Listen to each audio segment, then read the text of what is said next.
ದರ್ಶನ್ ಏನಿದು? ಈಗ ನನ್ನ ಪಾಯಿಂಟ್ ಏನಂದರೆ, ಸರ್ಕಾರ ಮತ್ತು ಜಮೀನ್ದಾರರು ತಿಕ್ಕಾಟ ಇರೋದು ಇಷ್ಟೇ.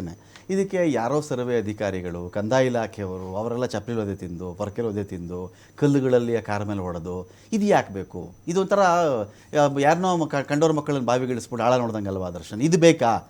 ಅವ್ರು ಎಸ್ ಅಂದರೆ ಎಸ್ಸು, ನೋ ಅಂದರೆ ನೋ, ಇಲ್ಲ ಕಾನೂನು ಮಾರ್ಗ, ಇಲ್ಲ ಕೋರ್ಟ್ ಮಾರ್ಗ, ಏನೋ ಒಂದು ದಾರಿ ಇದೆ ಅದರಲ್ಲಿ.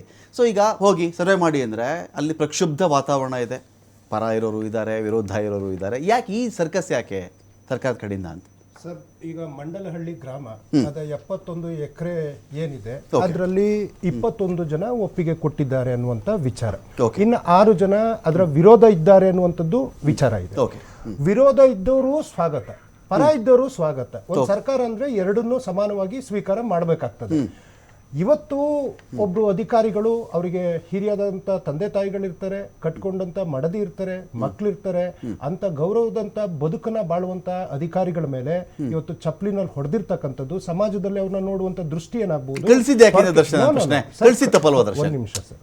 ವಿಷಯ ಜಟಿಲವಾಗಿದೆ, ಪ್ರಕ್ಷುಬ್ಧ ವಾತಾವರಣ ಇದೆ, ಪ್ರಕ್ಷುಬ್ಧ ವಾತಾವರಣ ಇದೆ. ಅವಾಗ ಇದು ರಿಸ್ಕ್ ಅಲ್ವಾ ಇದು? ಸರ್ ನೋಡಿ, ಈಗ ಮಂಡಲಹಳ್ಳಿ ಅನ್ನೋ ಗ್ರಾಮದಲ್ಲಿ 21 ಜನರ ಒಪ್ಪಿಗೆ ಇದ್ದು ಅದನ್ನ ಏನು JMS ಮಾಡಬೇಕು ಅಂತ, JMC ಮಾಡಬೇಕು ಅಂತ ಅವರು ಒಪ್ಪಿದಾಗ, ಜಾಯಿಂಟ್ ಏನಂತಾರೆ ಅದಕ್ಕೆ, ಸರ್ವೆ ಮಾಡೋದಕ್ಕೆ ಒಪ್ಪಿದಾಗ ಅವರೇ ಕೊಟ್ಟಂತ ಪತ್ರಗಳಿಗೆ ಅವರ ರೈತರೇ ನಮ್ದನ್ನ ನೀವು ಸರ್ವೆ ಮಾಡಬಹುದು ಅಂತ ಅವರ ಒಪ್ಪಿಗೆಗಳಿದ್ದಾಗ ಅವರ ಹಕ್ಕುಗಳಿಗೆ ನಾವು ಅಡ್ಡಿಪಡಿಸ್ಲಿಕ್ಕೆ ಆಗುದಿಲ್ಲ.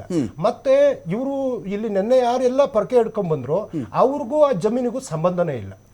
ಅವರು ಏನಾದ್ರೂ ಅವ್ರ ಜಮೀನುಗಳಿಗೆ ಹೋದಾಗ ಪ್ರಶ್ನೆ ಮಾಡುವಂತದ್ದು, ಪ್ರಶ್ನೆ ಕೇಳಬೇಕಾದ್ರೆ ಅದಕ್ಕೆ ಅದ್ರದೇ ಆದಂತ ರೀತಿಯಾದಂತ, ಯಾಕೆಂದ್ರೆ ನಿಮ್ಮ ಪ್ರಶ್ನೆನಲ್ಲೇ ಉತ್ತರ ಇತ್ತು ಸರ್. ಈ ಕೋರ್ಟ್ ಇಲ್ವಾ, ಕಾನೂನು ಇಲ್ವಾ, ನ್ಯಾಯ ಇಲ್ಲ, ನೀವು ಆ ಜವಾಬ್ದಾರಿ ಸ್ಥಾನದಲ್ಲಿ ಕೂತ್ಕೊಂಡು ಹೇಳ್ತಾ ಇದ್ದೀರಾ.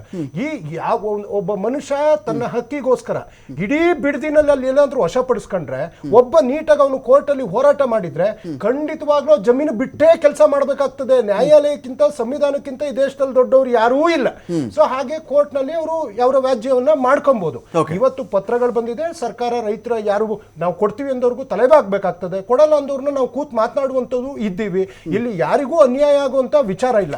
ಆದ್ರೆ ಇದನ್ನ ಎಮೋಷನಲಿ ಕ್ರಿಯೇಟ್ ಮಾಡಿ, ಆಯ್ತು ಸರ್, ನನಗೆ ಬಹಳ ನೋವಿನ ಸಂಗತಿ, ಈ ರೈತರುಗಳ ಮಧ್ಯೆ ಕುಮಾರಸ್ವಾಮಿ ಸುಪುತ್ರರು ಹೋಗಿ ಕೂತಿದ್ರಲ್ಲ, ಯಾಕೆ ಅವರ ಅನುಪಸ್ಥಿತಿಯಲ್ಲೇ ಹೋಗಿ ಇವ್ರು ಪರ್ಕೆ ಇಟ್ಕೊಂಡ್ರಲ್ಲ? ಮೊದ್ಲೇನಾದ್ರು ಕುಮಾರಸ್ವಾಮಿ ಅವ್ರ ಪರ್ಕೆ ಇಟ್ಕೊಂಡು ಅವ್ರು ಬಂದಲ್ಲಿ ನಿಂತಿದ್ರೆ, ಅಥವಾ ಅವ್ರ ಮಗ ಬಂದು ನಿಖಿಲ್ ಕುಮಾರಸ್ವಾಮಿ ರಾಜ್ಯ ಪ್ರವಾಸ ಅಂತ ಕುಮ್ಮಕ್ಕು ಕೊಟ್ಟು ಇವತ್ತು ಅಮಾಯಕರು, ಯಾಕೆಂದ್ರೆ ಅಲ್ಲಿ ಹೊಡೆದಿರೋರ್ನ ನಾನು ಯಾವುದೇ ಕಾರಣಕ್ಕೂ ಅವ್ರನ್ನ ಸಮರ್ಥನೆ ಮಾಡ್ಲಿಕ್ಕೆ ಸಾಧ್ಯ ಇಲ್ಲ ಸರ್. ಯಾಕೆಂದ್ರೆ ಬುರುಡೆ ಹೊಡೆಯೋ ರೀತಿ ಪೊಲೀಸ್ನವ್ರ ಕೈ ಲಾಠಿ ಇತ್ತು, ಯಾರು ಕೈ ಬೀಸೋದಕ್ಕೆ ಹೋಗ್ಲಿಲ್ಲ ಸರ್. ಜನರ ನೋವು ಅವ್ರಿಗೆ ಅರ್ಥ ಆಗುತ್ತೆ. ಪೊಲೀಸ್ನವ್ರ ಕೈ ಪಿಸ್ತೂಲು ಇತ್ತು, ನಾವೇನೋ ಯಡಿಯೂರಪ್ಪನವ್ರ ಸರ್ಕಾರ ಅಲ್ಲ ಹಾವೇರಿನಲ್ಲಿ ಗೋಲಿಬಾರ್ ಮಾಡಿದ್ರೆ ಆ ಥರ ಮಾಡೋದಕ್ಕಲ್ಲ. ಪೊಲೀಸ್ನವ್ರು ತಮ್ಮ ಮೇಲೆ ಏಟು ಬಿದ್ರು ಸಮೇತ ಪಾಪ ಹೆಣ್ಮಕ್ಳೆಲ್ಲ ಹೋಗಿ ಇಟ್ಕೊಳ್ತಾ ಇದ್ದಾರೆ. ಅವ್ರ ಮೇಲೆ, ಅಧಿಕಾರಿಗಳ ಮೇಲೆ ಯಾರೆಲ್ಲ ದೌರ್ಜನ್ಯ ಬಾಬು, ಏನಿದು? ಏನಾಯ್ತು ಇದರಲ್ಲಿ? ಹೇಳ್ತಿರೋದು ಏನು ಗೊತ್ತಾ? ಕುಮಾರಸ್ವಾಮಿ ಅವ್ರದ್ದು ಕುಮ್ಮಕ್ಕಿದೆಲ್ಲ ಮುಂದೆ ಬಿಟ್ಬಿಟ್ಟು ಈ ಥರ ತಮಾಷೆ ನೋಡ್ತಾ ಇದ್ದಾರೆ. ಇದರಲ್ಲಿ ರಾಜಕೀಯದ ಬೇಳೆ ಬೇಯಿಸ್ಕೋತಾ ಇದ್ದಾರೆ. ಬಿಡದಿ ರೈತರು, ಅನುಕಂಪ, ಕರುಣೆ, ಕರುಳು ಏನೂ ಇಲ್ಲ ಇದರಲ್ಲಿ. ಒಂದು ರಾಜಕೀಯ ನಡೀಬೇಕು, 2028 ಎಲೆಕ್ಷನ್ ಇದೆ, ಅದಕ್ಕೆ ಏನೇನು ಬೇಕೋ ಬುನಾದಿ ಹಾಕೋತಾ ಇದ್ದಾರೆ ಅಂತ. ನಿಜಾನ ಇದು ನಾಗೇಂದ್ರ ಬಾಬು ಅವರೇ? ಸರ್, ಒಳ್ಳೆ ಪ್ರಶ್ನೆ ಕೇಳಿದ್ದೀರಿ. ಜಾತ್ಯತೀತ ಜನತಾದಳ ಸರಿಸುಮಾರು 25 ವರ್ಷಗಳ ಕಾಲ ತಂದೆ ಆದಂಥ ನಿಲುವು ಕರ್ನಾಟಕದಲ್ಲಿ ಇಟ್ಕೊಂಡು ಇವತ್ತು ರಾಷ್ಟ್ರ ಮಟ್ಟದಲ್ಲಿ, ರಾಜ್ಯ ಮಟ್ಟದಲ್ಲಿ ತಂದೆ ಅಂತ ಹೋರಾಟಗಳಿಂದ ಮುಂದಕ್ಕೆ ಬಂದಿರತಕ್ಕಂಥದ್ದು. ಕೇವಲ ನಾವು ಬಿಡದಿ ಒಂದರಲ್ಲೆಲ್ಲ ಹೋರಾಟ ಮಾಡಿದ ರೈತರ ಪರವಾಗಿ. ಒಂದು ಸತಿ ಮನೆ ವಕ್ತಾರರಿಗೆ ಇತಿಹಾಸ ತೆಗೆದು ನೋಡಕ್ಕೆ ಕೇಳಿ. ನಾವು ಈ ಮೂಲೆಯಲ್ಲಿ ಇರ್ತಕ್ಕಂಥ ಕರ್ನಾಟಕ ರಾಜ್ಯದಲ್ಲಿ ಮತ್ತು ಈ ದೇಶದ ಕೆಲವು ರೈತರ ವಿಚಾರಗಳು ಬಂದಂಥ ಸಂದರ್ಭದಲ್ಲಿ ಶ್ರೀಮಾನ್ ದೇವೇಗೌಡರಿಂದ ಹಿಡಿದು, ಕುಮಾರಣ್ಣದಿಂದ ಹಿಡಿದು, ನಿಖಿಲ್ ಕುಮಾರಸ್ವಾಮಿಯಿಂದ ಹಿಡಿದು ಎಲ್ಲೇ ರೈತರಿಗೆ ಅನ್ಯಾಯ ಆದರೂ ಕೂಡ ಹೋರಾಟ ಮಾಡಿರ್ತಕ್ಕಂಥದ್ದು ಒಂದು ಸ್ಪಷ್ಟ. ನೀವು ಕೇಳ್ತಾ ಇರ್ತಕ್ಕಂಥ ಪ್ರಶ್ನೆ, ನಿನ್ನೆ ನಡೆದಿರ್ತಕ್ಕಂಥ ಒಂದು ವಿಚಾರ, ಅದು ಯಾರೇ ಆಗಿರ್ಲಿ ಒಂದು ಅಧಿಕಾರಿಗಳ ಮೇಲೆ ನಾವು ಕೈ ಏನಿಲ್ಲ. ನಿಮ್ಮ ಮಗನೇ ಒಬ್ರು ಆಫೀಸರ್ ಆಗಿದ್ರು ಅನ್ಕೊಳ್ಳಿ ನಾಗೇಂದ್ರ ಬಾಬು, ಒಬ್ರು ಆಫೀಸರ್ ಆಗಿದ್ರೆ ಹೋಗಪ್ಪ ಸರ್ವೆ ಮಾಡ್ಕೊಬ್ಬ ಅಂದ್ರೆ ನಾನು ಹೋಗಲ್ಲ ಅನ್ನಕ್ಕಾಗತ್ತಾ? ಒಂದು ಮಾತು ಹೇಳ್ತೀನಿ ಅಂತವ್ರೆ, ಸರಿ, ಇದೊಂದು ಸೈಡ್ ಆಗಬಾರ್ದಿತ್ತು, ಇನ್ಸಿಡೆಂಟ್ ಆಗಿದೆ. 487 ದಿನಗಳಿಂದ ಕೂಡ ಇದು ನಡೀತಾ ಇದೆ. ನಿಮಗೇನು ಗಮನಕ್ಕೆ ಬಂದಿರಲಿಲ್ವಾ? ಇಷ್ಟೆಲ್ಲ ನಡೆದಿದೆ, ಈ ಮಟ್ಟಕ್ಕೆ ಬಂದಿದೆ, ಕುತ್ತಿಗೆಗೆ ಬಂದಿದೆ. ಈಗ ನಾವು ಅವರ ಸಹನೆಯನ್ನು ನಾವು ಪರೀಕ್ಷೆ ಮಾಡ್ತಾ ಇದ್ದೀವಿ. ನಮಗೆ ಒಂದು ಸ್ವಲ್ಪ ಜ್ಞಾನ ಇಟ್ಕೊಂಡು ಕೆಲಸ ಮಾಡಬೇಕು ಅಂತಕ್ಕಂಥದ್ದು ಇರಲಿಲ್ವಾ? ಒಂದು. ಎರಡನೇದು, 2006, 2007 ಯಾವ ಕುಮಾರಸ್ವಾಮಿ ಅವ್ರ ಸರ್ಕಾರ ಇತ್ತು, ಆ ಸರ್ಕಾರದಲ್ಲಿ ದೊಡ್ಡ ದೊಡ್ಡ ನಾಯಕರುಗಳಿದ್ರು. ಸನ್ಮಾನ್ಯ ಮಲ್ಲಿಕಾರ್ಜುನ ಖರ್ಗೆ ಅವರು ವಿರೋಧ ಪಕ್ಷದ ನಾಯಕರಾಗಿದ್ರು, ಡಿ ಕೆ ಶಿವಕುಮಾರ್ ಅವ್ರ ಜೊತೆಲಿದ್ರು, ಮತ್ತೆ ಧರ್ಮಸಿಂಗ್ ಅವರಿದ್ರು, ಡಿ ಕೆ ಶಿವಕುಮಾರ್ ಅವರು ಇದ್ದರು.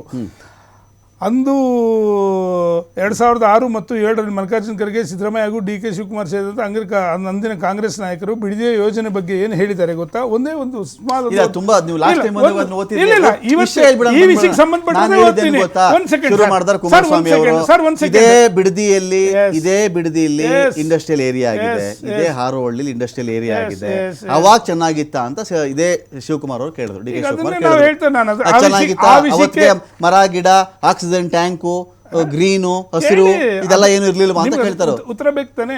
ನಿಮ್ಮನ್ನ ಮಾತಾಡ್ತೀನಿ. ಇದೀಗ ಪಾಯಿಂಟ್ ಮಂಜುನಾಥ್ ಅವರು ನಮ್ಮ ಜಾಯ್ನ್ ಆಗಿದ್ದಾರೆ, ಬಿಡದಿ ಟೌನ್ಶಿಪ್ ನ ಪರವಾಗಿರ್ತಕ್ಕಂಥವ್ರು, ಆ ಭಾಗದವರು. ಸ್ವಾಗತ ಮಂಜುನಾಥ್ ಅವರೇ ತಮಗೆ ಒಂದು ಡಿಬೇಟ್ಗೆ. ಹಲೋ, ಕೇಳಿಸ್ತಾ ಇದೆಯಾ ಮಂಜುನಾಥ್ ಅವರೇ? ಸರ್ ನಮಸ್ತೆ. ನಮಸ್ತೆ. ನಮಸ್ತೆ. ನಾವು ಕೆಂಪೈನಪಳ್ಳಿ ಗ್ರಾಮದಿಂದ ಶಂಕರ್ ರೆಡ್ಡಿ ಅನ್ಬಿಟ್ಟು. ಶಂಕರ್ ರೆಡ್ಡಿ ಅವರ ನಮಸ್ತೆ ಸರ್. ನಾನು ಮಾತಾಡ್ತೀನಿ, ನಿಮ್ಮನ್ನ ಮಾತಾಡ್ತೀನಿ. ಒಂದೇ ಒಂದು ಬ್ರೇಕ್ ಆದ್ಮೇಲೆ ಮಾತಾಡ್ತೀನಿ ನಾನು. XL PU ಕಾಲೇಜು ಪ್ರಾಯೋಜಿತ ಅಖಾಡ ಬಿಗ್ ಫೈಟ್ ವಿಶೇಷ ಮತ್ತೆ ಮುಂದುವರಿಯುತ್ತೆ ಒಂದು ಬ್ರೇಕ್ ಆದ್ಮೇಲೆ.